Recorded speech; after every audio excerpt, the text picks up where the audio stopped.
393장 찬송하시겠습니다. 393장입니다.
묵상기도 하심으로 수요예배를 하나님 앞에 드리시겠습니다.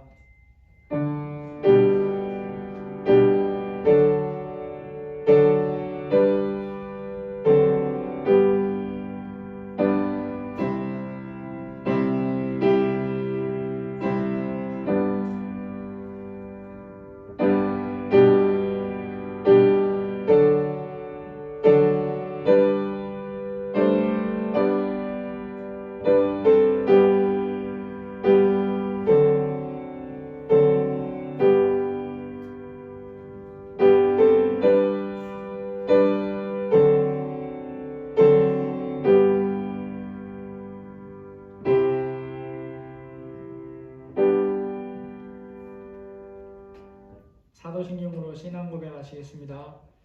전능하사 천지를 만드신 하나님 아버지를 내가 믿사오며 그 외아들 우리 주 예수 그리스도를 믿사오니 이는 성령으로 잉태하사 동정녀 마리아에게 나시고 본디오 빌라도에게 고난을 받으사 십자가에 못 박혀 죽으시고 장사한 지 사흘 만에 죽은 자 가운데서 다시 살아나시며 하늘에 오르사 전능하신 하나님 우편에 앉아 계시다가 저리로서 산자와 죽은 자를 심판하러 오시리라.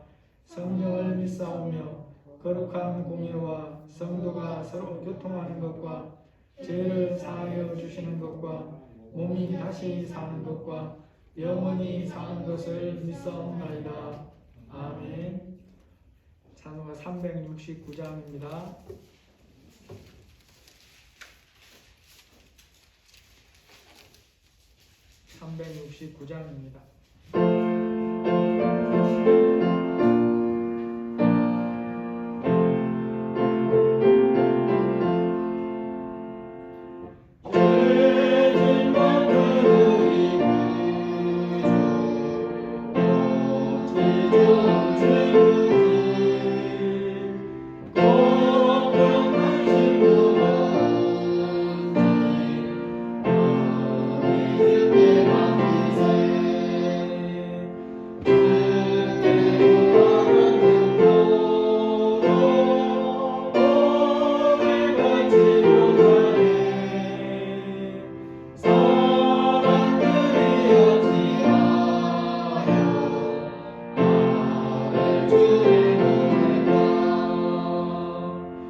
시간 우리가 교회를 위해서 또 우리가 사는 나라를 위해서 기도하겠습니다. 기도 제목 교회 주보에 보시면 환경적 어려움 속에서 우리의 믿음이 더욱 견고해지도록 이 땅의 교회와 성도들이 회개하고 분별하며 하나님의 뜻을 구하는 일에 더욱 힘쓰도록, 또한 빛과 소금의 사명을 잘 감당토록 반석교회와 성도들을 향한 하나님의 뜻이 온전히 이루어지도록, 그리고 여기에 우리 자녀들과 또 우리 다음 대통령 후보자를 뽑는 이런 과정 중에서 하나님의 선하신 뜻이 이루어지기를 이 시간 다 함께 기도하시겠습니다.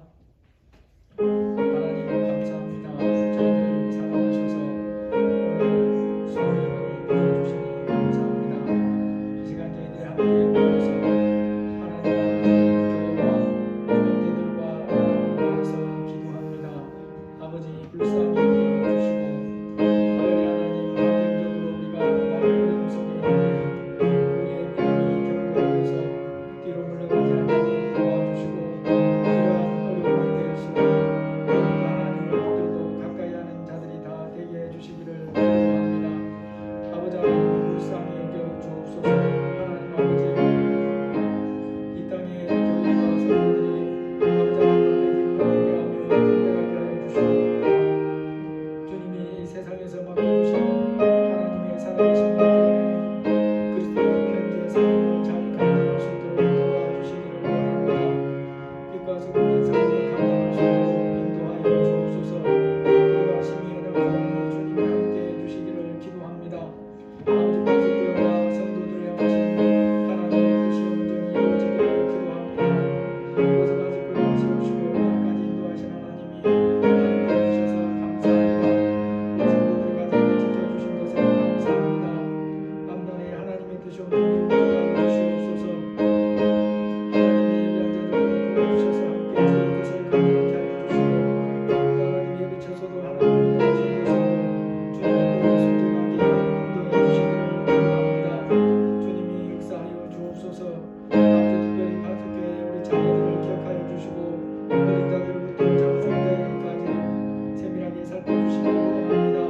올바른 자들에게 죄와 총명을 더하여 주시고 또한 그 결정을 앞두고 기도하는 자들을 불쌍히 인도하시며 우리 또한 자녀들, 견고한 자녀들을 세밀하게 살피시고 그들의 인생 한날이 오직 주님 앞에 걸어가는 복된 삶이 되게 해주시기를 기도합니다. 아버지 이 대한민국을 주님이 사랑하시고 이날까지 인도하신 것을 감사합니다. 아버지 또한 다음 대통령으로 세워진 자각 당에서 후보자를 뽑고 있는데 하나님 불쌍히 여겨주셔서 하나님의 뜻이 이루어지게 하여 주시고 조금이라도 더 하나님께 선하게 쓰임받은 자들이 세워지기를 원하고 아버지 옆에 당에서 세워지기를 원합니다. 하나님 도와주옵소서. 이 나라와 세계에서 감당해야 될 그런 선교와 아버지 선교의 삶을 잘 감당할 수 있도록 은혜를 부어주시기를 기도합니다. 이 시간 예배에 모여사오니 우리 연약함을 불쌍히 여겨주시고 주님이 함께하여 주셔서 귀를 도와 깨닫는 마음을 부어주옵소서. 각자에게 말씀해 주시고 은혜를 함께하여 주옵소서.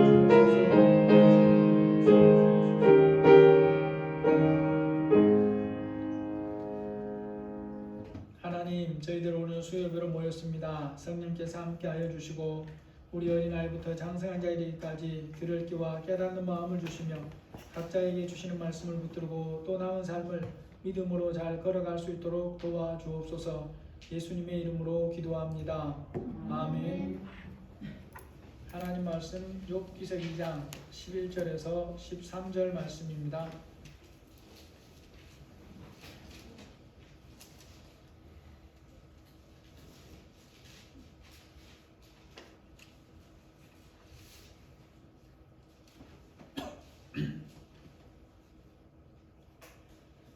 욥기서 2장 11절에서 13절입니다. 한 절씩 읽으시고 13절은 같이 보시겠습니다. 그때에 욥의 친구 세 사람이 이 모든 재앙이 그에게 내렸다함을 듣고 각각 자기 지역에서부터 이르렀으니 곧 대만 사람 엘리바스와 수아 사람 빌닷과 나아마 사람 소발이라. 그들이 욥을 위문하고 위로하려 하여 서로 약속하고 오더니 눈을 들어 멀리 보매 그가 욥이 줄 알기 어렵게 되었으므로 그들이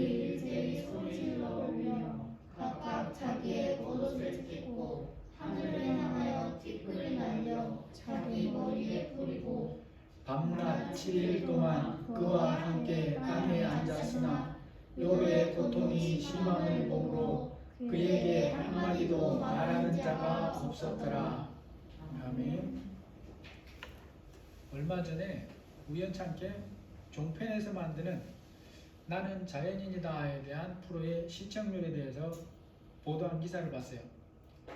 이 프로의 시청률이 한때는 10%를 넘기도 했고 지금도 3, 4%는 계속 나온답니다. 여러분 4%라고 하니까 낮은 정도로 보이지만 사정이 그렇지가 않습니다. 공중파 3, 4만 있을 때는 이 정도 나오면 폐지될 수도 있어요. 그러나 많은 종편들이 생겨나고 그 종편들이 예능이나 드라마에서 이 힘을 발휘하기 시작한 후부터는 시청률에 대한 숫자에 대한 개념이 완전히 바뀌었습니다. 따끈따끈한 지난주의 통계를 기준으로 보면 공중파 3사에서 근래에 한 드라마 17개를 대상으로 시청률 조사한 걸 봤어요. 그런데 10%를 넘는 것 6개이고 넘지 못하는 것이 11개나 돼요. 시청률 20%를 넘는 건 하나도 없었습니다. 종편이 등장하기 이전과는 완전히 달라졌죠. 그 10%를 넘지 못하는 드라마의 대부분이 6%에서 7%대에 걸쳐 있어요. 여러분 공중파의 드라마는 국민에게 많이 알려진 유명한 이들이 많이 등장하죠. 그러니까 친숙한 이들이 등장하니까 보려는 사람들이 더 많을 수도 있어요. 거기다가 만드는데 들이는 수고도 남다르죠. 각 방송국에서 시청률을 생각해서, 왜냐하면 시청률이 자기들에게 돈이 되니까 촬영하는 데에도 많은 수고와 돈을 들입니다. 그런데 그렇게 해서 만든 프로의 절반 이상들이 시청률이 7%대 정도밖에 안 나온다 이거예요. 그런데 비해서 나는 자연인이다라는 프로는 말 그대로 드라마를 만드는데 들이는 수고가 거의 없어요. 제작진 몇 사람이 카메라에 들고 와서 사람 살지 않은 산속 같은 곳에 가서 203일 머물고 찍어와서 편집해서 보내는 게 전부입니다. 만드는 과정을 보면 그야말로 머리 쓸 일도 없지요. 아무것도 할 필요 없어요. 그냥 적당히 작가가 그냥 내레이션 하면서 이렇게 만들어가면 돼요. 그런데 그런 프로가 한때 10%가 넘게 나오고 지금은 4%가 평균 나온대요. 재밌는 것이 공중파 드라마에서 이 윗사람들이 프로그램을 만든 사람들을 책망할 때 이 드라마를 들고 온답니다. 아니 산속에 가서 혼자 사는 사람 2박 3일 찍어와서 아무것도 없이 내보내도 4%가 나오는데 당신들은 뭐하느냐 그런답니다. 여러분 각종 방송에서 이런 성격의 프로가 많아지는 것을 보면 그걸 보는 사람이 많다는 거예요. 나는 자연인이다, 나 혼자 산다, 뭐 이거 외에도 강태구 관련 프로나 혼자서 캠핑하는 이런 프로들을 보여주는 게 종편이나 유튜브에 엄청나게 많습니다. 다 혼자 뭔가를 한다는 거예요. 여러분 그런 종류의 프로그램이 많아진다는 것은 본다는 사람이 점점 많아지고 있다는 소리고 그것이 인간관계, 사회상의 모습을 보여준다는 거예요. 이웃이 없이 혼자 사는 사람들이 갈수록 많아지고 있다는 것입니다. 물리적으로 이웃이 있기는 해도 인간관계는 거의 맺지 않고 사는 사람들이 점점 갈수록 많아진다는 거예요. 여러분 이런 면에서 그리스도인의 인간관계는 어떻게 하는 것이 성경적일까라는 것입니다. 하나님은 하나님을 믿는 사람이 다른 사람과의 관계가 없이 혼자 사는 것을 원하시지 않습니다. 그러한 삶은 성경적인 교훈을 따르는 삶이라고 볼 수가 없어요. 그리스도인이라면 오히려 이웃을 만들고 교제하면서 살아야 되는 게 하나님이 원하시는 삶이라는 걸 본다는 거죠. 하나님께서 이런 부분에서 사람들에게 뭘 원하시는가를 잘 보여주는 것이 바로 첫사람 아담을 지은 후에 가장 먼저 만들어주신 조직이 뭔가를 보면서도 알 수 있습니다. 하나님이 첫사람 아담을 지으시고 첫 번째로 만들어주신 조직이 가정이라고 하는 작은 사회죠. 여러분, 아무리 특별한 능력이 있어도 혼자서는 가정을 이룰 수가 없습니다. 하나님께서 첫사람 아담을 지으시고 하와를 지으신 중요한 이유 중에 하나가 이겁니다. 혼자 사는 것이 좋지 못하니, 우리 성경이 그렇게 표현되어 있는데, 이것은 또 다른 면으로 보자면 공동체를 이루어서 살게 하시려고 사람을 지었다는 거예요. 가정이라고 하는 공동체를 지었다는 것입니다. 이제 이런 부분에서 그리스도인을 향한 하나님의 뜻은 뭘까를 살펴보시면, 그것이 바로 교회라고 하는 영적인 공동체를 이루어서 살게 하시는 것이다 하는 거죠. 교회를 정의할 때 하나님께 예배하는 예배 공동체라고 말을 합니다. 그래서 하나님 말씀에 비춰보면 아무리 믿음이 좋아도 혼자서는 교회를 이룰 수가 없습니다. 둘 이상이 모여야 교회 공동체를 이룰 수가 있어요. 성경에 보면 예수님이 인정해 주시는 교회는 아무리 작아도 공동체여야 하고, 가장 작은 규모의 공동체에 대해서 하시는 말씀이 마태복음 18장 20절입니다. 두세 사람이 내 이름으로 모인 곳에는 나도 그들 중에 있느니라. 나도 그들 중에 있다는 것은 두세 사람 중에 한 사람 안에 내가 있다는 그런 뜻이 아니고, 그 공동체 안에 있다는 그런 뜻이죠. 혼자서는 교회를 이룰 수가 없습니다. 또 혼자는 지체가 되는 것이에요. 지체는 자기 혼자서 역할을 하는 게 아니고 몸에 붙어 있어야 됩니다. 교회 공동체는 주님이 머리 되시고 모든 성도는 교회에 붙어 있는 지체죠. 반드시 몸에 붙어 있어야 살아서 제 역할을 할 수 있다는 것이고, 또 예수님은 이것을 포도나무 비유로 말씀하기도 합니다. 너희가 포도나무에 붙어 있어야 열매를 맺는 인생을 살 수 있다라고 말씀하죠. 이 시간 읽은 본문 말씀을 중심으로 해서 살펴보고자 하는 것은, 그리스도인이 공동체를 이루어 살 때 형제에 대해서 어떤 자세를 가져야 되는가라는 거죠. 사람들에 대해서 어떤 자세를 가져야 될까라는 겁니다. 교회는 생명을 나누는 공동체입니다. 그래서 공동체에 속한 사람이라면 공동체를 이루는 지체에 대해서 가져야 될 삶의 자세가 있습니다. 형제에 대한 자세 중에 서로를 세워가는 면에서 특별히 중요한 부분이 바로 어려움을 당할 때 서로를 위로하고 돌보면서 사는 것이다 라고 말씀합니다. 잠언 17장 17절에 보면 친구는 사랑이 끊이지 아니하고 형제는 위급한 때를 위하여 낳느니라. 여기서 형제는 위급한 때를 위하여 낳다라고 했으니까, 여기서 형제의 첫 번째 의미는 핏줄로 된 형제를 의미합니다. 그리고 유대인들에게 있어서는 핏줄로 된 형제가 또한 하나님의 백성의 형제이기도 해요. 그래서 우리들에게는 이것은 첫 번째는 핏줄로 된 형제지만 믿음으로 형제된 지체를 가리키는 말이기도 하다라는 거죠. 그래서 형제는 특별히 뭐냐? 어려움에 빠질 때, 위급할 때 서로를 도우도록 그런 역할이 첫 번째로 성경이 언급하는 그런 역할이라는 걸 우리에게 교훈한다는 것이고, 우리가 살면서 이것을 어떻게 실천하느냐가 중요하다는 것입니다. 욥에게 재앙이 내렸다는 소문이 이제 친구들에게 들려옵니다. 욥에 대한 소문이 욥이 어려움을 당한 때로부터 어느 정도 시간이 흘러서 친구들의 귀에까지 들려가게 되었는가라는 것은 모르지만 아무튼 소문을 타고 전해져 왔어요. 소문을 들어보니까 사랑하는 친구가 엄청난 그런 고난을 겪고 있다라고 하는 그런 소문이죠. 욥에게 친한 친구는 성경에 세 사람이 등장하는 것 같고, 나중에 엘리후를 또 어디에 넣어야 되는지 모르지만 아무튼 앞에서는 세 사람이 등장하는데, 그들이 소문을 듣고 만나서 함께 가서 위로하자고 하면서 약속을 하고 옵니다.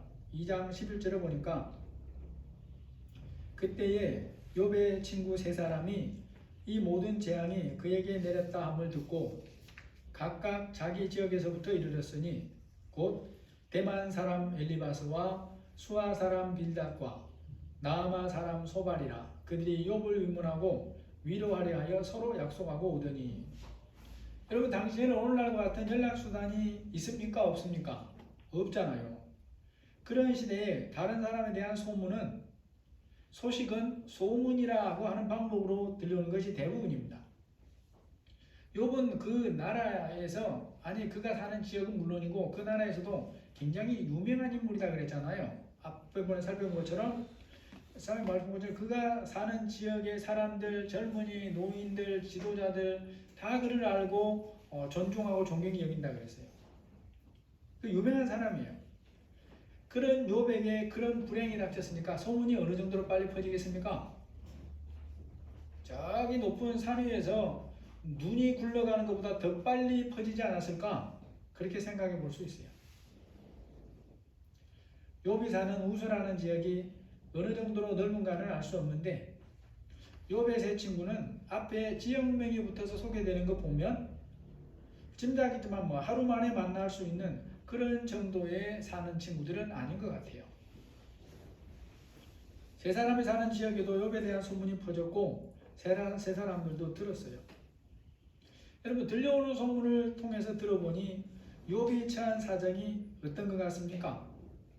소문만 들으면 도저히 믿어지지 않는 소문인 거죠. 자기 친구 욥이 당할 일이라고는 생각되지 않는 거예요. 어쩌면 그러하기에 세 친구는 소문을 들은 시점부터 제법 지체됐을 수도 있어요. 도무지 소문이 믿을 수 없는 내용이기 때문에 말입니다. 서로 다른 지역에 사는 세 친구가 만날 약속을 하고 한날에 오는 것을 통해서도 그들이 믿지 못하고 주저하다가 오는 것이 아닌가 짐작해 볼 여지가 있습니다. 여러분, 사람이 소문을 듣고 놀라는 경우들이 많아요. 저도 며칠 전에 제가 아는 상황 안에서는 상당히 놀랄 소문을 들었어요. 아는 장로님과 그 아들에 대한 안타까운 소식을 들었는데 그 장로님의 성품이나 아들의 성품은 적어도 제가 알기나 제 아내가 알기에는 굉장히 좋은 분이에요. 착한 분들이고. 그런데 그 장로님은 물론 은퇴를 했죠. 그 장로님의 아들이 30 중반 됐는데 우리가 수년 전에 부산 갔다 오는 길에 우연찮게 휴게소에서 만났어요. 그랬는데 딱 거기서 쉬어가지고 그분들을 만난 거예요. 그때 모르니까 아들이 결혼도 했고 이렇게 막 그랬다 그랬죠. 그랬는데 수년 사이에 아이도 낳고 그랬는데 이혼을 해서 그 여자는 가버리고 아기를 그 신랑이 남편이 이제 이 아들이 키우고 직장을 다녀야 되니까 그 연로한 부모가 이제 봐줘야 되는 상황이고 이런 일이 됐다는 거예요. 소문만 듣고서 아내가 그런 얘기를 했어요. 그 남편하고 그 아이가 참 착한데 뭐 때문에 그럴까? 그런 생각들을 나눠본 적이 있어요. 여러분, 욥의 세 친구 입장을 생각해 보면 그들이 욥에 대해서 들었을 때 그 소문이 자기들이 아는 욥에게 일어날 일이라고는 도저히 생각할 수 없는 일이에요. 그런 욥을 위로하려고 세 친구들이 보면서 우리가 평소 욥의 인간관계를 좀 짐작해 볼 수 있어요. 그 사이에서 그렇게 유명한 욥인데 그런 위치에 있는 욥에게 위문을 하려고 오는 친구가 성경에 소개하는 친구가 3명이라는 것을 보면 그런다고 해서 친구가 3명이나 아는 건 아니지만 친구가 많은 것 같지는 않다는 거예요. 이걸 통해 우리는 욥의 평소 인간관계가 어떠했는지를 짐작해 볼 수 있는데 욥은 가벼운 관계로 많은 사람들과 친구 비슷하게 지내는 것보다는 수는 적지만 깊이 있는 교제를 하면서 살아온 사람으로 보인다라는 거죠. 그리스도인은 삶에서 어떤 정도의 인간관계를 가지고 살아야 하는 것이겠습니까? 깊이가 어떠하든지 모든 사람들에 대해서 기본적으로 가져야 될 자세가 있습니다. 하나님께서 무엇이라고 말씀하는지를 알고 살아야 됩니다. 그래야 하나님의 말씀에 합당한 인간관계를 가지고 살 수 있어요. 로마서 12장에 보니까 모든 사람에 대해 가져야 할 인간관계의 기본을 말씀합니다. 18절 19절에 보면 할 수 있거든 너희로서는 모든 사람과 더불어 화목하라. 내 사랑하는 자들아 너희가 친히 원수를 갚지 말고 하나님의 진노하심에 맡기라. 기록되었으되 원수 갚는 것이 내게 있으니 내가 갚으리라고 주께서 말씀하시니라. 이 말씀에서 우리가 알아야 할 것이 모든 사람과 무조건 화목한 관계로 지내라고 말하지 않습니다. 할 수 있거든이 전제 조건이고 원수 갚는 것을 하나님께 맡겨드림으로 라는 하나님의 말씀에 순종할 수 있어야 하나님이 원하시는 사람과 화목할 수가 있어요. 이제 여기서 살펴보자는 것은 이걸 다르게 말하면 화목하게 지내서는 안 되는 사람도 있다는 것입니다. 그리고 그 기준은 교회 밖의 사람들에게가 아니라 교회 안의 사람들에게 적용해야 되는 말씀으로 주시는 게 있다는 거예요. 하나님의 말씀은 예수님을 믿는다고 하면서도 거짓된 것을 가르치는 자와 알고도 고치지 않는 자를 친한 친구처럼 가까이 하는 것을 금합니다. 이게 굉장히 중요한 교훈이에요. 믿은 사람이 말씀의 가르침을 따라 다른 사람을 용서하는 것과 그가 현재에도 악을 행하는 것을 용납하도록 두는 것은 전혀 다른 일이에요. 내가 용서를 한 사람이 현재에도 내게 계속 악을 행하면서 살 때 그렇게 하도록 놓아두고 내가 아무런 제재하는 행동을 안 하는 것이 용서이고 용납이 아니에요. 이런 부분들에 대해서 우리가 바른 그런 말씀을 통해 정리를 하고 살아야 됩니다. 예수님이 우리에게 용서를 어마어마하게 많이 말씀하죠. 70번씩 7번 기절할 만큼 말씀을 해요. 그래서 우리가 바르게 알고 적용해야 돼요. 저도 이 부분을 많이 고민을 하면서 보는데 때로는 막 번민까지 들 때가 있어요. 그런데 말씀 외에는 해결책이 없어요. 예수님이 용서에 대해서 제자들에게 이렇게 가르치신 것을 우리가 기억을 해야 됩니다. 마태복음 18장 15절 이하에 보시면 내 형제가 죄를 범하거든 가서 너와 그 사람과만 상대하여 권고하라. 만일 들으면 내 형제를 얻을 것이요 만일 듣지 않거든 한두 사람을 데리고 가서 두세 증인의 입으로 말마다 확증하게 하라. 만일 그들의 말도 듣지 않거든 교회에 말하고 교회의 말도 듣지 않거든 이방인과 세리와 같이 여기라. 이방인과 세리는 죄인이라는 소리예요. 죄인. 바울을 통해서도 하나님께서 용서와 용납에 대해서 분명한 선을 가르쳐줘요. 용서받은 자가 믿는 자가 이후에 그렇게 살지 않으면 이렇게 대해라 라고 분명히 말씀을 해요. 고린도전서 5장 1절에 보면 너희 중에 심지어 음행이 있다 함을 들으니 그런 음행은 이방인 중에서도 없는 것이라. 너희가 오히려 교만하여져서 어찌하여 통한이 여기지 아니하고 그 일 행한 자를 너희 중에서 쫓아내지 아니하였느냐. 고린도전서 5장 11절에 보면 이제 내가 너희에게 쓴 것은 만일 어떤 형제라 일컫는 자가 음행하거나 탐욕을 부리거나 우상 숭배를 하거나 모욕하거나 술 취하거나 속여 빼앗거든 사귀지도 말고 그런 자와는 함께 먹지도 말라 함이라. 여기서 함께 먹는다는 것은 공동체라는 소리예요. 거기서 쫓아내라 이 말입니다. 배제하라 이 말이에요. 바울은 위에서 언급한 죄를 범한 자들도 용서받아야 할 자들이라는 것은 다 인정하고 전제를 해요. 우리가 해야 할 용서에는 그런 자들도 들어있어요. 이전에 그런 일을 행한 자들로부터 내가 고난과 어려움을 당한 경우라도 내가 예수님을 믿었으니 이제까지의 일들은 용서하라고 하는 게 하나님의 말씀의 전체 교훈이 맞습니다. 하지만 현재 계속해서 그런 짓을 하는 것을 용납하라고 하는 말씀이 아니다라는 거죠. 우리는 용서함과 용납함을 성경 말씀에 비추어 바르게 알고 적용해야 돼요. 그래서 말씀을 알면서도 예수님을 믿는다고 하면서도 여전히 그렇게 하면서 사는 자들은 공동체에서 쫓아내고 함께 먹지도 말아라. 이게 하나님의 말씀이에요. 그러니까 우리가 은혜로 갑시다. 은혜로 갑시다. 이게 잘못되면 뒤죽박죽이 돼버리고 진리를 진리로 지키지도 못해요.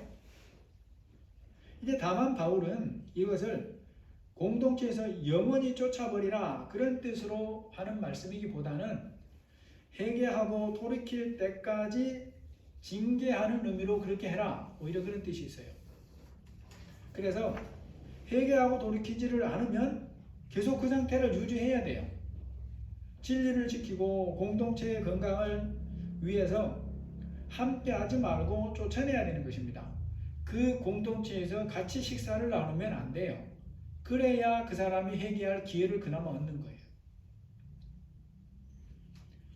그가 어떤 부류에 속한 사람이든지 이 말씀에서 그리스도인이 각 종류의 사람들과의 인간관계에 대해서 또 우리가 배워야 될 교훈이 있습니다.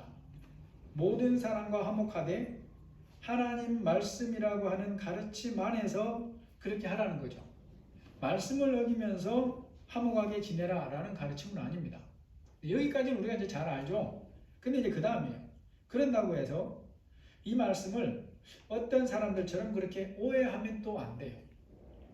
말씀 안에서라는 분명한 조건이 있다고 해서 다른 종교를 가진 사람들이나 무교자들과 일반적인 수준에서의 평화도 유지할 수 없다는 말이 결코 아니라는 거죠.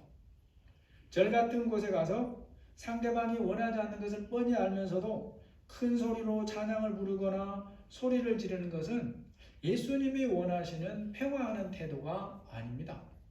이런 것들을 우리가 분별해야 돼요. 그런 사람들과도 우리는 사회법을 존중하면서 평화로운 관계로 지내야 돼요. 사회법을 존중하는 것, 그것이 하나님 말씀과 반대되는 것이 아니면 명백하게 하나님의 말씀이에요.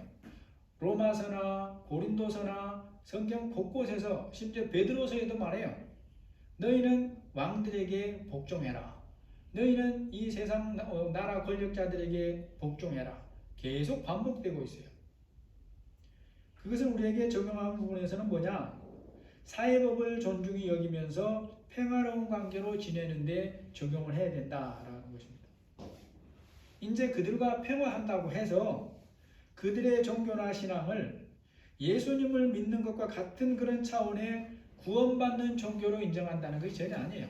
그런 다원주의와는 완전히 질이 다른 문제입니다. 그건 다음에 한번 논해보죠.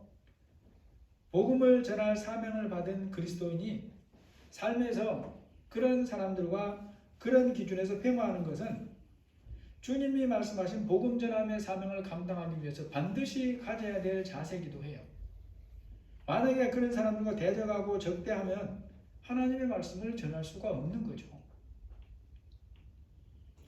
깊이 있는 인간관계, 친구관계에 대해서도 살펴볼 교훈이 있습니다.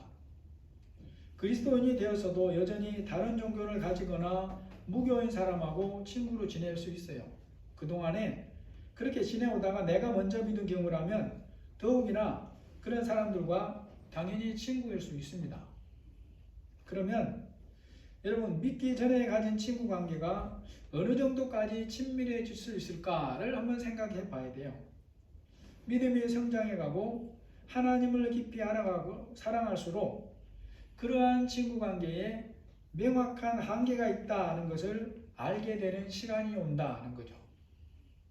이것은 단지 주일에 교회를 가야 하므로 만나는 시간을 내기가 어렵거나 주일에 함께 취미활동을 할 시간이 없어서 어려워진다는 그런 정도의 의미가 아닙니다.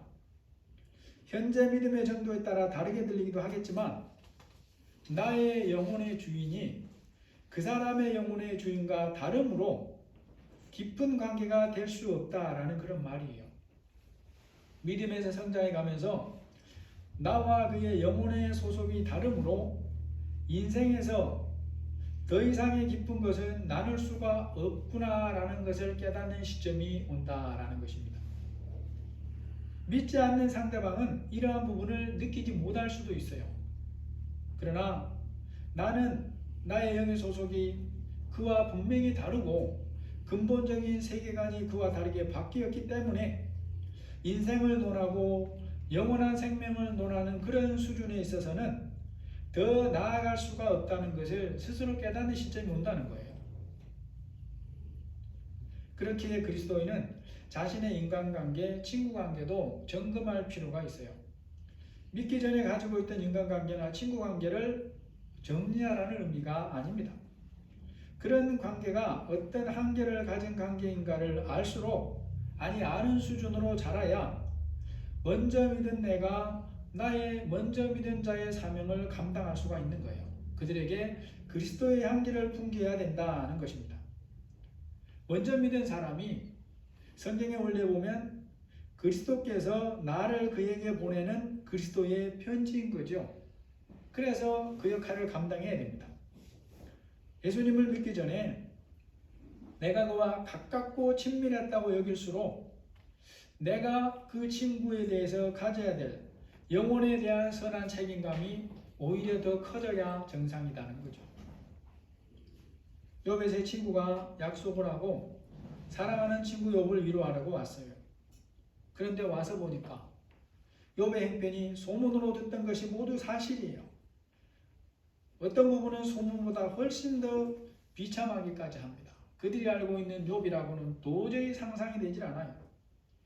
욥의 모습이 어느 정도로 비참했던지 세 친구가 하는 행동이 12절, 13절입니다. 눈을 들어 멀리 보매 그가 욥인 줄 알기 어렵게 되었으므로 그들이 일제히 소리질러 울며 각각 자기의 겉옷을 찢고 하늘을 향해 티끌을 날려 머리에 뿌리고 밤낮 7일 동안 그와 함께 땅에 앉았으나 욥의 고통의 심함을 보므로 그에게 한마디도 말하는 자가 없었더라. 우리가 이전 앞선 시간에 욥의 모습에 대해 살필 때에 겉옷을 찢고 머리를 미는 것이 무슨 뜻인가를 잠깐 살펴봤습니다. 말로 다 알 수 없을 정도로 큰 고통이나 아픔이나 슬픔을 당할 때 그렇게 표현한다는 걸 우리가 살펴봤어요. 지금 욥을 위문하러 온 세 친구들이 욥을 보고 하는 행동이 그와 비슷합니다. 그들이 일제히 소리를 질러 울며 각각 자기의 겉옷을 찢고 하늘을 향해 티끌을 날려 자기 머리에 뿌리고 밤낮 7일 동안 그와 함께 땅에 앉았으나, 여러분 여기서 세 친구나 욥은 하나님을 믿는 믿음을 가진 사람이에요. 이 세 친구들은 지금까지 살아오면서 하나님을 믿는 믿음 안에서 깊이 교제하고 소통하면서 친구로 살아왔어요. 그래서 그들은 욥이 어떤 믿음을 가지고 있는가, 어떻게 살아왔는가 너무 잘 알아요. 그래서 욥을 위로해 주려고 왔습니다. 욥에 대한 온갖 소문들이 들려왔지만 그것을 다 믿지 못했어요. 왜요? 그들이 아는 욥은 그런 사람이 아니거든요.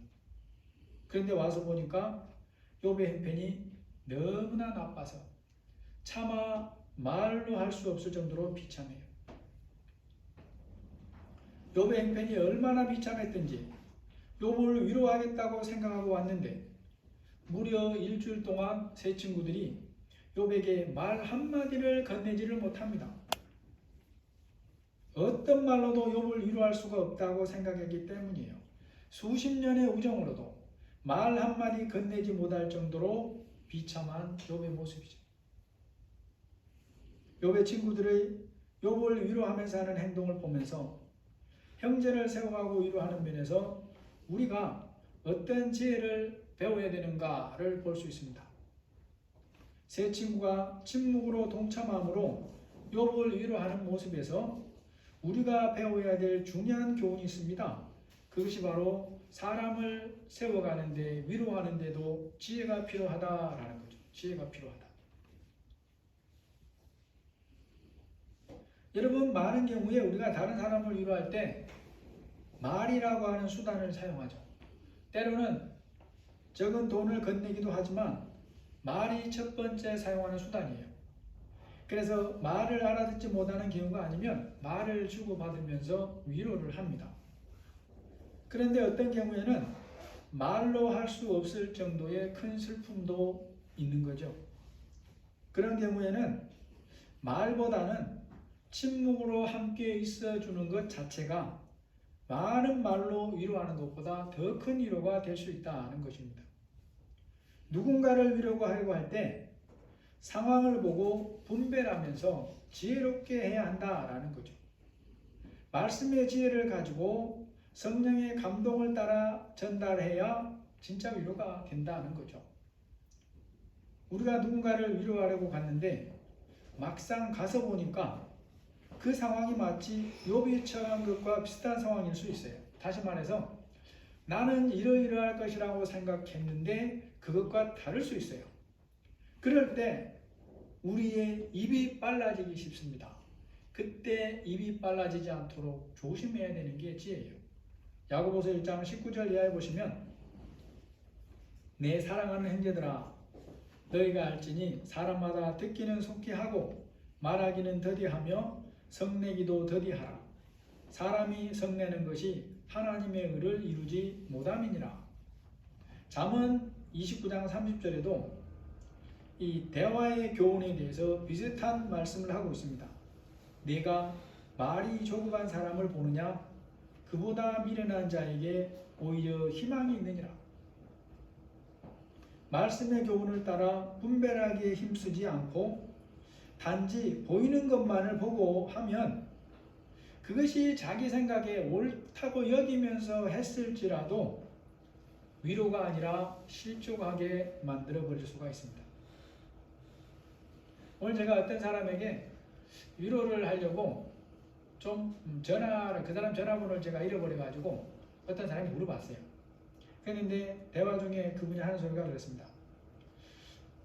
자신이 알기에는 저보고 목사님이 그 사람에게 지금은 전화를 하지 않는 게 좋겠습니다. 그런 얘기를 하는 거예요.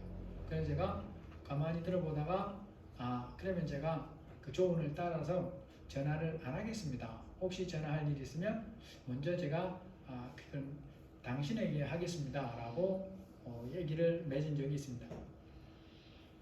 우리는 위로라고 하는 좋은 이유로 보지만 그 사람들 입장에서는 그 사람 입장에서는 다를 수가 있는 거예요. 성령의 지혜가 없이 보는 대로만 말하면 나는 잘못한 것이 없다고 여길 수 있지만 상대방을 실족해 할 수 있습니다. 오늘 말씀을 정리해 봅니다. 하나님의 자녀가 된 후에 혼자서 사는 것은 하나님의 뜻이 아니에요. 혼자서는 주님이 이루라고 말씀하는 생명의 공동체를 이루고 살 수가 없습니다.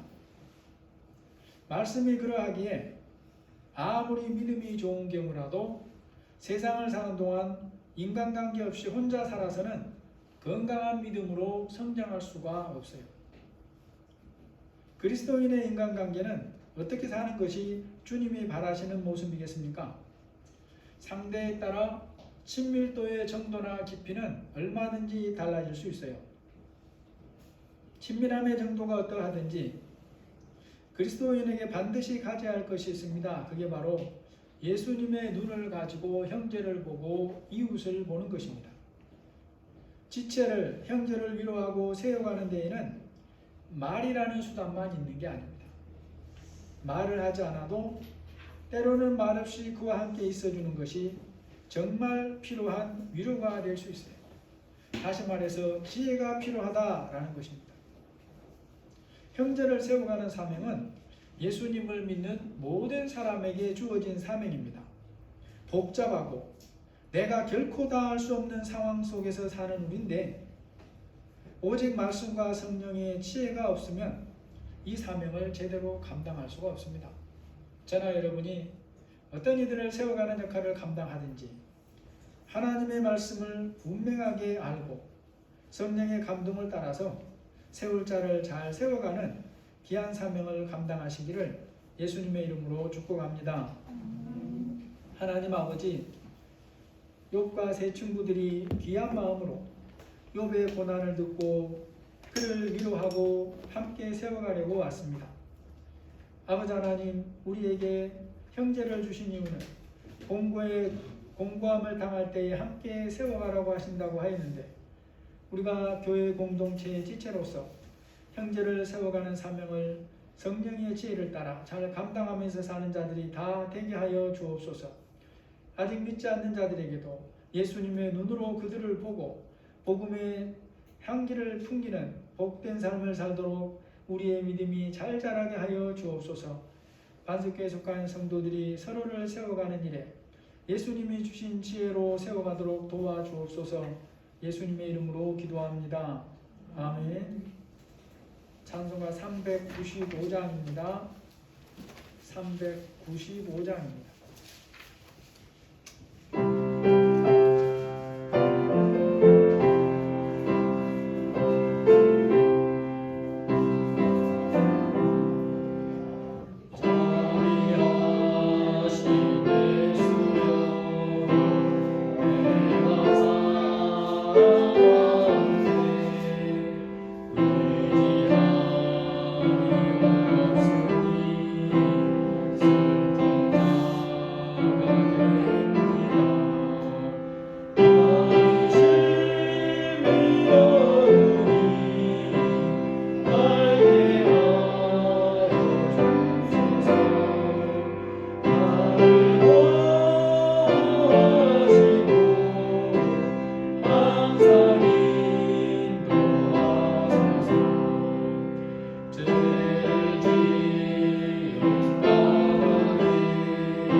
주님이 가르쳐 주신 기도로 예배 마치겠습니다.